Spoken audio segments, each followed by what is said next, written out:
morning and welcome back to my channel and you are watching Sundays with Kritika chapter 14। तो अगर आपने पहले से सब्सक्राइब करके रखा हुआ है देन आपको पता ही होगा कि इस चैनल को 1 साल हो गया है कुछ दिन पहले ही। अगर आपने वो Q&A वाली वीडियो नहीं देखी है तो जाके अभी देख सकते हो। तो पहला क्वेश्चन जो दिमाग में आ रहा होगा वो यही होगा, what is special education. Special education is basically ये एक एजुकेशन की तरह ही होती है, बस डिफरेंस इतना होता है कि इसमें आपका जो मेन काम है वो होने वाला है with the kids who have some kind of disability. The disability can be physical और कॉग्निटिव। तो जो सेकंड चीज़ दिमाग में आती होगी वो ये होगी कि एक स्पेशल एजुकेटर का क्या रोल है, व्हाट डू दे डू।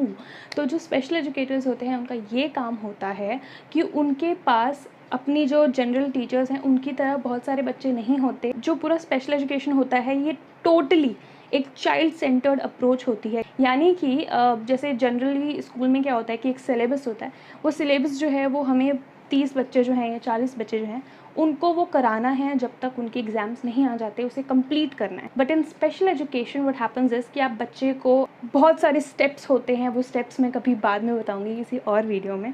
तो बहुत सारे स्टेप्स होते हैं जिन स्टेप्स के बाद एक बच्चा जो होता है वो स्पेशल एजुकेशन सर्विसेज तक आता है। स्पेशल एजुकेटर्स होते हैं डायरेक्टली उन्हें पढ़ाने नहीं लगते हैं, उसमें डिफरेंस ये होता है कि बच्चा आता है, स्पेशल एजुकेटर्स उनको ऑब्जर्वेशन करते हैं। ऑब्जर्वेशन 2-3 टाइप्स की हो सकती हैं, जो मेन 2 टाइप्स मैं वो बता सकती हूँ। दैट इज़ कि टीचर उस बच्चे को रिसोर्स रूम लेके जाए और वहाँ उस बच्चे के साथ कुछ एक्टिविटीज़ करे और उस बच्चे को ऑब्जर्व करे, या फिर सेकेंड चीज़ वो क्लास ऑब्जर्वेशंस कर सकते हैं, यानी क्लास के अंदर जाके बच्चे को ऑब्जर्व कर सकते हैं इन अ वे कि बच्चे को पता ना लगे कि आप उसको ऑब्जर्व करने आए हो।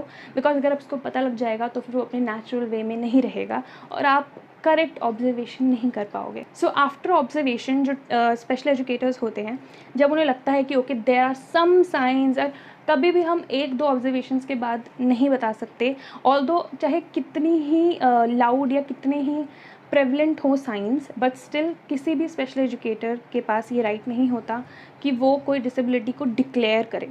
ये हमारा राइट नहीं है। उसके लिए क्लिनिकल साइकोलॉजिस्ट होते हैं। तो ना तो स्पेशल एजुकेटर्स, ना ही जनरल एजुकेशन टीचर्स, ना ही स्कूल काउंसलर्स, कोई भी किसी बच्चे को क्या डिसेबिलिटी है वो नहीं बता सकते एथिकली सिर्फ और सिर्फ क्लिनिकल साइकोलॉजिस्ट ही बता सकते हैं कि उनको कोई डिसेबिलिटी है या नहीं। हम सिर्फ उनके साइंस देख सकते हैं, हम सिर्फ उनकी एजुकेशन, उनके स्किल्स देख सकते हैं। तो सबसे पहले ऑब्जर्वेशन है। ऑब्जर्वेशन के बाद आप बच्चे को जो आपको लगता है कि ओके देयर इज़ समथिंग, अगर आपको लगता है नहीं क्लास में सब ओके था, there is nothing to be worried about, तो देन इट्स ओके, वो वहीं पे ही बात ख़त्म हो जाती है। But if you feel there are some signs तो आप बच्चे के साथ सेशंस शुरू कर सकते हो। सेशंस जो हैं वो होते हैं रिसोर्स रूम के अंदर। What is a resource room? So resource room जो होता है वो एक पर्टिकुलर एक रूम होता है जिसमें कि जैसे कि कंप्यूटर का एक रूम होता है, ओके, कंप्यूटर क्लासेस होती हैं तो कंप्यूटर का एक रूम होता है एंड फिज़िक्स लैब होती है एंड एवरीथिंग। वैसे ही एक रिसोर्स रूम होता है। रिसोर्स रूम के अंदर रिसोर्सेज होती हैं, यानी कि टीचिंग लर्निंग मटेरियल होता है और बहुत सारी चीज़ें होती हैं। एक प्ले एरिया होता है, एक टेबल होता है पढ़ने के लिए, बहुत सारी चीज़ें होती हैं। तो जो एक आइडियल रिसोर्स रूम होता है वो कुछ ऐसा दिखना चाहिए। बट अभी तक क्योंकि इतनी ज़्यादा अवेयरनेस इंडिया में नहीं है तो जो इंडिया के रिसोर्स रूम्स हैं वो उतने अप टू द मार्क नहीं हैं, लेकिन इससे कोई ज़्यादा फ़र्क नहीं पड़ता है। अभी हम स्टार्ट कर रहे हैं और बच्चे भी क्योंकि स्कूल में इतने नहीं हैं तो इतना लॉस नहीं हो रहा है। बट आई थिंक अवेयरनेस की इसीलिए ज़रूरत है क्योंकि जब तक अवेयरनेस बढ़ेगी नहीं, हम जहाँ जहाँ काम कर रहे हैं वहाँ वहाँ हम चेंजेस लाएंगे नहीं तो हम अप टू द मार्क होंगे नहीं, और अप टू द मार्क होंगे नहीं तो इंक्लूजन शायद थोड़ी धीमे हो जाए। तो इसलिए ज़रूरी है कि हम अवेयर रहें। Now coming to the point, तो उस रिसोर्स रूम में उस बच्चे के बहुत सारे सेशंस होते हैं और सेशंस हमेशा इस तरीके से रखे जाते हैं कि बच्चे का कोई भी एकेडमिक पीरियड या कोई भी ऐसा पीरियड जिसको वो बहुत इन्जॉय करता है वो बिल्कुल कट ऑफ ना किया जाए। तो आपको कोई ऐसा पीरियड उसका निकालना होता है जिसमें कि वो बच्चे का कोई लॉस ना हो और जितना हो सके बच्चा आपके पास आके खुश हो और वो बिल्कुल ये ना सोचे उसका कोई पीरियड मिस हो गया या कुछ। तो आप उसको ऐसे नहीं कर पाओगे बिकॉज बच्चे का मूड ऑफ ही रहेगा। सो अगर आफ्टर सम सेशंस आपको फील होता है कि okay there are some signs जो कि मुझे डाउट नहीं है, ये एक्चुअली शायद हो रहा है, शायद ऐसी चीज़ है, तो आप उसको नोट डाउन हमेशा करते रहो। पूरे दिन में ऐसी बहुत सारी चीज़ें होती हैं जो दिमाग में आती रहती हैं एंड जो ये फील्ड है ये बहुत ही क्रिएटिव फील्ड है। इसमें आपको हर वक्त एक नई चीज़, नया तरीका आपको सोचना होता है। आप कभी भी एकदम फ्रीली बैठ के जो है आप इवन इफ़ आप फ्रीली बैठे हो, कई बार ऐसा होता है फ्रीली बैठे हो, कोई सोचेगा कि okay she is not working, but you are working in your mind and you will only understand that जब आप इस फील्ड के अंदर होगे। और अगर आप इस फील्ड के अंदर, आप समझोगे मैं क्या कह रही हूँ। तो जब हम फ्री भी होते हैं, we are not actually free, we always writing, we have a lot of documentations and I love documentation. So तो जब आप कर लेते हो एक बारी उस बच्चे को असेस, तो अगर आपको तब भी लग रहा है कि okay there are some things, बच्चे को जाना चाहिए क्लिनिकल साइकोलॉजिस्ट के पास, तब जाके आप क्लास टीचर्स से अपने कंसर्न्स बताएंगे कि ओके ऐसा ऐसा हो रहा है, ये साइंस मुझे दिख रहे हैं, हमें पेरेंट्स से बात करनी चाहिए। Then you call the parent, आप पेरेंट को बुलाते हैं, पेरेंट्स से बात करते हैं। और पेरेंट जो है वो ऑब्वियसली, ये बहुत ही नॉर्मल सी बात है कि कोई भी पेरेंट जो है वो एकदम से एक्सेप्ट नहीं करेगा। कोई भी पेरेंट कभी नहीं बोलेगा ओ अच्छा डिसेबिलिटी, ठीक है मैं जाके चेक कराता हूँ। हाँ, नो, नेवर। और ये चीज़ आपको हमेशा याद रखनी है, बीइंग अ स्पेशल एजुकेटर जो सबसे बड़ा स्किल आपको चाहिए दैट इज़ पेशेंस। यानी जो भी पेरेंट्स होंगे वो कभी भी फर्स्ट आपके बोलते ही वो एक्सेप्ट नहीं करेंगे। They will take time, maybe 1 week, 1 month, 1 year, maybe 7 years, बहुत साल लग जाते हैं। बिकॉज हमें सोचना पड़ेगा एज अ पेरेंट। अब ऑब्वियसली क्योंकि इंडिया में इतनी ज़्यादा अवेयरनेस नहीं है, तो जैसे ही आप किसी पेरेंट को बताओगे वो एकदम से, हो सकता है वो आप पर गुस्सा करे कि आपने ढंग से नहीं पढ़ाया, आप गलत बोल रहे हो, आप कैसे बोल सकते हो मेरे बच्चे के बारे में, and that is totally normal. तो उस टाइम पर with the help of the counsellor या होल मल्टीडिसिप्लिनरी टीम, और बहुत ही प्यार से आपको पेरेंट्स को समझाना है कि आपको जाना पड़ेगा अपना जो है बच्चे का एक असेसमेंट कराने के लिए। तो आप बच्चे को भेजेंगे क्लिनिकल साइकोलॉजिस्ट के पास, तो वहाँ जाके उनका जो रिजल्ट आएगा, जब पता लगेगा कि ओके डिसेबिलिटी है या नहीं है। अगर नहीं है तो फिर आप जनरली जस्ट टीचर को बोल सकते हो कि ओके आप रिमीडियल टीचिंग से भी बच्चे को पढ़ा सकते हो और वो बच्चा अपने आप ग्रेड लेवल पे आ जाएगा। लेकिन अगर असेसमेंट में आता है कि बच्चे को हाँ कोई डिसेबिलिटी है, तो अब वो बच्चा जो है उसकी जिम्मेदारी आपकी भी है, आपकी ही नहीं है लेकिन आपकी भी है। तो उस टाइम से आपको बच्चे को संभालना शुरू करना है।